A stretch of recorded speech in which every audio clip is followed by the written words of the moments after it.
Hi guys, welcome back Harsha's channel. ಬನ್ನಿ guys, ಕ್ವಿಕ್ಕಾಗಿ ನಾವು ಪನ್ನೀರ್ ಟಿಕ್ಕಾ ರೋಲ್ ಹೇಗೆ ಮಾಡೋದಂತ ನೋಡೋಣ. ಮೊಸರು, ಪನ್ನೀರ್, ಈರುಳ್ಳಿ, ಟೊಮೆಟೊ, ಕ್ಯಾಪ್ಸಿಕಮ್, ನಿಂಬೆಹಣ್ಣು, ಕಸೂರಿ ಮೇಥಿ, ಧನಿಯಾ, ಜೀರಾ, ಖಾರದ ಪುಡಿ, ಗರಂ ಮಸಾಲ, ರುಚಿಗೆ ತಕ್ಕಷ್ಟು ಉಪ್ಪು. ಒಂದು ಬೌಲಲ್ಲಿ ಅರ್ಧ ಕಪ್ ಮೊಸರು, ಮಸಾಲ ಎಲ್ಲ ಆ್ಯಡ್ ಮಾಡ್ತಾ ಇದ್ದೀನಿ, ಮಿಕ್ಸ್ ಮಾಡ್ತಾ ಇದ್ದೀನಿ.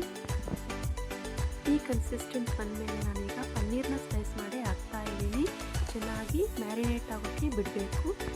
10 ನಿಮಿಷ ಆದಮೇಲೆ ಸ್ವಲ್ಪ ನಿಂಬೆ ರಸ ಮತ್ತು ನಾನು ಸ್ವಲ್ಪ ಆಯಿಲ್ನ ಇಲ್ಲಿ ಆ್ಯಡ್ ಮಾಡ್ತಾ ಇದ್ದೀನಿ. ಆ್ಯಡ್ ಮಾಡಿ ಚೆನ್ನಾಗಿ ಮಿಕ್ಸ್ ಆದಮೇಲೆ 5 ನಿಮಿಷ ಬಿಟ್ಟು ನಾನು ಪ್ಯಾನಿಗೆ ಎಣ್ಣೆ ಹಾಕಿದ್ದೀನಿ. ಎಣ್ಣೆ ಹಾಕಿಬಿಟ್ಟು ಈ ಬ್ಯಾಟರ್ನ ಇದರಲ್ಲಿ ಹಾಕಿ 10 ಮಿನಿಟ್ಸ್ ಹಾಗೆ ಬಿಡ್ತಾ ಇದ್ದೀನಿ, ಪನ್ನೀರು ಸಾಫ್ಟ್ ಆಗೋಕ್ಕೆ.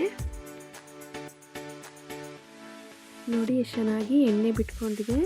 ಇದು ಮಾತ್ರ ತುಂಬ ಟೇಸ್ಟಿಯಾಗಿರುತ್ತೆ. ಮನೇಲಿ ಟ್ರೈ ಮಾಡಿ. ಉದ್ದುದ್ದಕ್ಕೆ ಹೆಚ್ಕೊಂಡಿರೋ ಈರುಳ್ಳಿ, ಟೊಮೆಟೊ, ಕ್ಯಾಪ್ಸಿಕಮ್ನ ನಾನು ಹಾಕಿ ಜಸ್ಟ್ 2 ಮಿನಿಟ್ಸ್ನ ಬಿಡ್ತಾ ಇದ್ದೀನಿ ಅಷ್ಟೇ. ಇಷ್ಟು ಕ್ರಂಚಿ ಆದರೆ ಸಾಕು. ನಾವಿವಾಗ ಇದನ್ನು ಸೈಡಲ್ಲಿಟ್ಟು ನೆಕ್ಸ್ಟು ನಾನು ಆಲ್ರೆಡಿ ಚಪಾತಿನ ಮಾಡ್ಕೊಂಡಿದ್ದೀನಿ. ನಾನಿವಾಗ ತವಾ ಮೇಲೆ ಹಾಕ್ತಾ ಇದ್ದೀನಿ ಚಪಾತಿ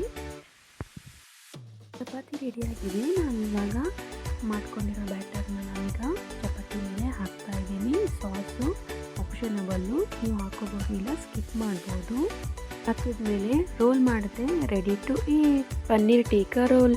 ನೀವು ಮನೇಲಿ ಟ್ರೈ ಮಾಡಿ ಹೇಗಾಗಿದೆ ಅಂತ ಕಮೆಂಟಲ್ಲಿ ಹೇಳ್ಕೊಡಿ. ಹಾಗೆ ನನ್ನ ಚಾನೆಲ್ನ ಸಬ್ಸ್ಕ್ರೈಬ್ ಮಾಡಿ, ಲೈಕ್ ಮಾಡಿ, ಶೇರ್ ಮಾಡಿ, ಕಮೆಂಟ್ ಮಾಡಿ. Thank you. Tata, bye.